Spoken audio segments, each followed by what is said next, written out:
Hi, Khazan. Is it Khazan or Khazan? Who knows, man? It's Khazan. Pick one. Second Berserker Khazan. That's the one. As I mentioned, you are our resident Souls-like person. Yes. What does that mean when I say that? That means I like Souls-like games. A liker of Souls. Actually, I wouldn't say I like Souls-like games. You like Souls games? I like Souls games, but the amount of Souls-likes I like are staggeringly low. Like I can think of maybe one I would unequivocally say this is a game I would recommend for people who like Souls games. What one is that? Lies of P. Okay. Other than that, you can get games that have the flavor of a Souls-like, but rarely the magic. And where does First Berserker Khazan?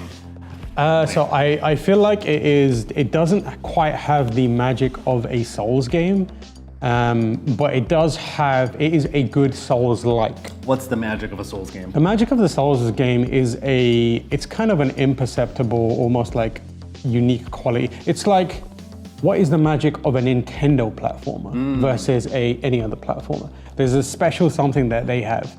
That's what it is from like a vibes and like emotional perspective. From a design perspective, it isn't quite as accomplished and thoughtful in the way that the world is constructed. It's closer to Neo in that it's all mission-based. And because it's mission-based, it has a degree of linearity to it, which allows it to do different things that are perhaps a little more unique to it than something like a Souls game. But because of the way it's formatted and the style of gameplay, it feels closer to an action RPG with Souls-like elements than a traditional Souls-like, which is where I'd put something like Neo as well. I know people think of Neo as a Souls-like, but for me, it plays much quicker than a Souls game. And I don't treat it in that same way. Having said that, it's still an enjoyable game. I think it's an enjoyable action RPG, which is what our reviewer, Richard Wakeling, said. I was just gonna say, reviewed by the very prolific Richard Wakeling, who's put his fingerprints on many reviews. Yeah. Richard did also mention Neo, as well as the one thing I always find, people, when they talk about Souls games, people are always so focused on this like loop of like, well, first off, is it hard? Is always like the first thing that people assume Souls games are hard. Yeah. Two, it's this loop of dying, learning from death, coming back, enemies respawn, you get your shit back, and you go back into it, and you do it, and you do it, and you do it, until you figure it out. But the underlying thing that I feel like Souls games have always done better than most games, despite their presentation, is their damn story. The stories of all those games are fantastic. Yeah. I guess let's start with the maybe not so exciting part of it, is its story, which is weird because it's also based in like... Yeah, it takes place in the Dungeon Fighter universe, which Dungeon Fighter, I will hold my hand up and say like I wasn't super familiar with it until a few years back, and I also forgot that it existed until Khazan. But I believe it began life as a mobile MMO RPG style universe. But the last time I encountered it was for a fighting game called DNF Duel, which I also reviewed. And I didn't really find myself super into the story there. It was more mechanically speaking, the fighting game element of it that I really enjoyed and reviewed based on that. And Khazan is in a similar place where it does take place in that universe, but you do not need to know anything of it to enjoy Khazan, because the story is very, very basic. You play as Khazan, who is a Berserker? He's the first Berserker. He's a war hero who, along with one other person or two other people, killed a Berserker dragon and saved the kind of the lands. But then for some reason is tried for treason, found guilty, and then punished for it. Is he guilty? Who knows? Who knows? And here's the thing, who cares? That's a sign of a good story. Exactly. Who That's gives the a shit? He's being transported. They've like for some reason severed the tendons on his limbs, so he can't move around because apparently he's too dangerous or whatever. He's that cool. Wait, but he's running around? No. So then he is possessed by something called Blade Phantom, not to be confused with the video game Phantom Blade. Which is also not a Souls-like. No. Phantom Blade's on record, not a Souls-like. Blade Phantom is kind of the amalgamation of the spirits of various warriors throughout time, and it is looking for a body to inhabit so it can do something with Charon has like, you know, master of the Netherworlds. They keep saying we have to save the Netherworlds. In my brain, I just go, they need to save the Netherlands, which is way more fun in my They mind. have no idea that they're in trouble. The Netherlands are just like, we're what?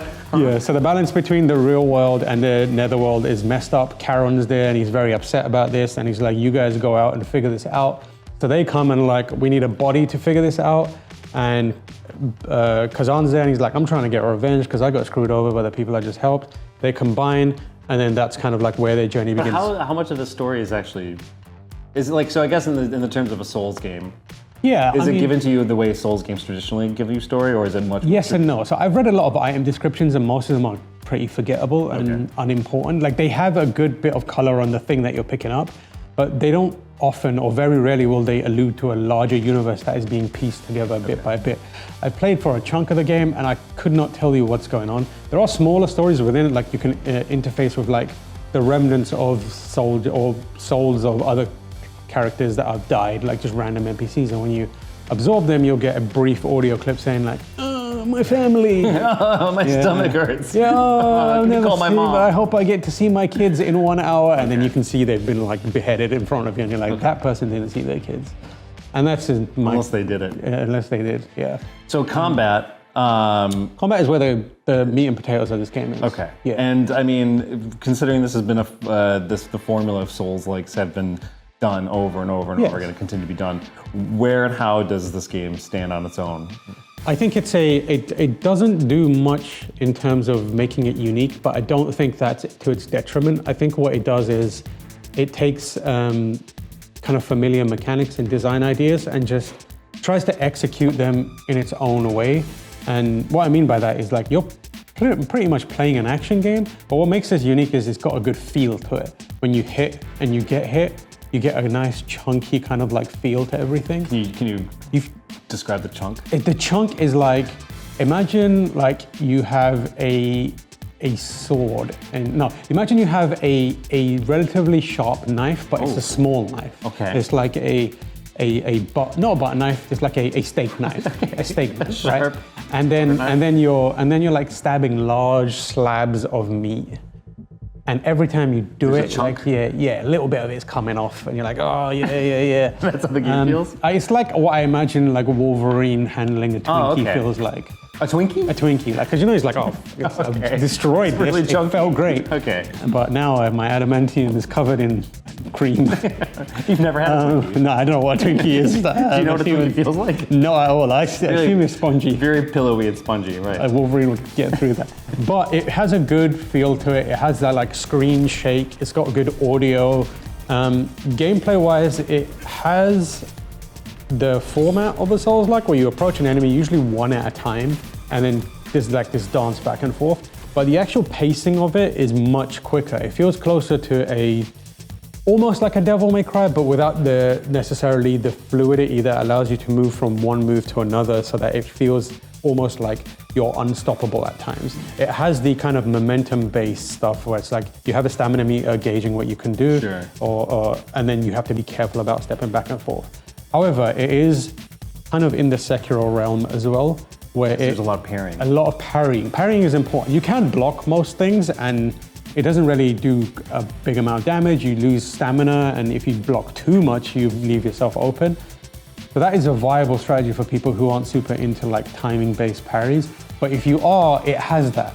And it's got like multiple types of parries. They call it a brink guard, where you press the guard button on the brink of getting hit. And that will do a standard parry, and you can have abilities that, will do damage when you do that, or take less stamina. There's also another type of parry, which is like it's almost like a counter attack, but you have to time it so the animation overlaps with the attack coming in, and it's a much longer animation. It's almost like trying to parry or in a Monster Hunter game, whereas there's like a laboriousness to that move instead of just being a quick, like arm up kind of thing. That's a part of the chunk. That one is a little more, that's much more risky, but what you get is you basically stop the enemy in their tracks. So whereas a normal parry, if it's a multi-hit attack, they can keep going and you have to like keep hitting it. And then the third type of parry is like if you can charge standard and like heavy attacks, so they do more damage. And while you're charging that, you can unlock an ability where if you are charging it and someone attacks you, you can like with one hand parry and then carry on with your attack. Again, a little more risk to that, but it is still doable. So that parry suite of abilities kind of places it in the Sekiro realm.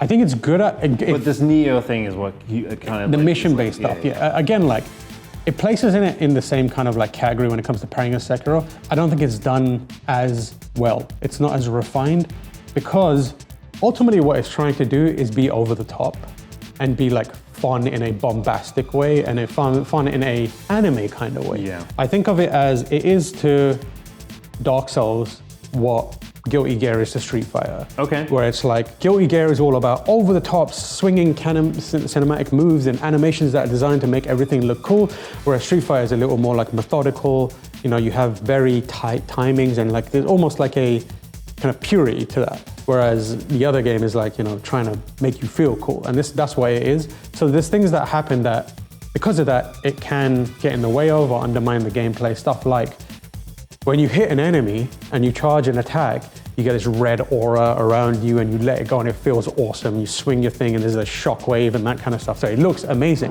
The problem is when you're charging that thing and an enemy is doing a move which covers their hand in a red aura, you're like, is that mine or is that theirs? I can't, like the readability goes down. And that happens a lot because you kind of like, they're sacrificing that readability and that kind of precision for making it look, feel, and sound cool, which I think works. It works. And if you are the kind of player who you've played enough of these games that you can almost, you have like that instinct for it and that kind of muscle memory, you will be able to overcome that. Like Sekiro, for as much as an action game it is, it's also a rhythm game. So once you've heard the first two attacks, usually if you're familiar with that game system, you know how it's going to play out and you're able to adjust without even seeing it. So like in my case, like I can do Sekiro and not really look at the screen because I can hear it. It's a rhythm game. And there is that element to this as well. However, if you're not well attuned to that style of gameplay and you're just using your visual cues, it can become a bit frustrating at times when you're like, I couldn't see that move coming at me. So it's not, you know, I didn't really have a good chance of it. But I wouldn't say that's like a game killer at all. The game is built around gear. You get loads of gear, which makes you look different. Changes stats up and down, that kind of stuff, which is cool. The core of the gameplay is mainly built around weapon types. Okay. So you have the one thing I was gonna, before we get into weapon types, the one thing is like, I was gonna ask you, how does this stand in the midst of Souls-like games, especially for you as a seasoned Souls person? But you did at least mention, oh, it's like the Guilty Gear Street Fighter in that way. Yeah. It's like the anime. It's the anime version of the Souls game. This is the Souls genre and stuff. This is what, you know, this is the CyberConnect 2 version, or like the, you know, whoever it may be, like whoever the fighting game equivalent of that is, you know, their version of a Souls-like. But I'm still curious as to, aside from the aesthetic, and like the sprinkle of different things, like how do you think this thing has the capacity to stand on its own as an entry point, or more specifically, do you think this has a thing to stand on its own for people who are seasoned Souls players? Yeah, I think it's one of those games where if you come at it knowing you're not going to get as rich and deep a world and story as you perhaps expect from a From game, I think you'll have fun. Like I'm having fun with the game. Is it hard? Yeah, it's hard. It's hard in that way that I feel like the balance of hard, making it challenging versus giving you enough of a, you know, opportunity to understand it and figure it out isn't as kind of like balanced and as refined as it is in a From game. You often will reach bosses that feel like they're just shredding you. And that's where the one thing that game does noticeably different from other Souls games and Souls-like games kind of kicks in, where every time you take a crack at a boss and lose, it gives you a bit of Souls. Like, I think they call it lacrima in this game. But instead of losing it and that's it, you often are given a small amount and then you very easily can collect what you lost. So almost every time you take an attempt at it, you're moving towards leveling up something. And I think that's where the kind of loop of getting better at it comes. Instead of just being like, I'm gonna figure this out based on watching the animations and knowing what I can do, you can kind of brute force it just by failing repeatedly and then basically grinding out free EXP that they give you for it, which I think is kind of interesting. It's not something that I've seen in any of From games, and it is a good way to approach having that level of like frustration from dying while also not making you feel completely at a loss, because some From games can make you feel that way because you're like, there's nothing else that I can do that can help me other than going and grinding, which is a very slow and laborious process in From's games. Top 3 Souls-like games. Top 3 Souls-like games? Souls-like. Lies of P, Lies of probably P. one. I guess Hollow Knight probably counts as one. And then I'd maybe put this one there. What would be competing for the third? What do you think? So I want to say Neo, but I wasn't someone that really enjoyed Neo. Like, I enjoyed Neo, but I didn't really like stay with me. I was like, yeah, I get this, I'm moving on. From a gameplay standpoint, I think maybe Neo or Neo 2. But for me, this Khazan feels closer to what I would want out of a Souls-like game than perhaps Neo is. And the moment you're done with the first Berserker Shaka Khazan, Shaka Khan. you could go play that what is it, DNF? DNF Duel if you want a fighting game. Yeah. Is Khazan in DNF Duel? I don't think so. Because he can't walk. I mean, there was a point where he could. It's He all could. messed up. I don't remember much about DNF Duel. It was a really long time ago, and time is a flat circle right now. Wow. But if you want more of that universe, it's out there. I have no kind of curiosity around it. Having played 2 of those games in those universes, I'm willing to take them for what they are in the moment and be done with them there. I don't feel the need to dig any deeper. But they're, But they are there, and there's there. clearly content there for people who might. It might work for all genres. Yeah, it might work for you. Who Until we knows? get a first-person shooter. Yeah, the first shooter, Khazan. The card game, is that already, unless it already exists. Probably does. Yeah, I'm sure there's in there somewhere. All right.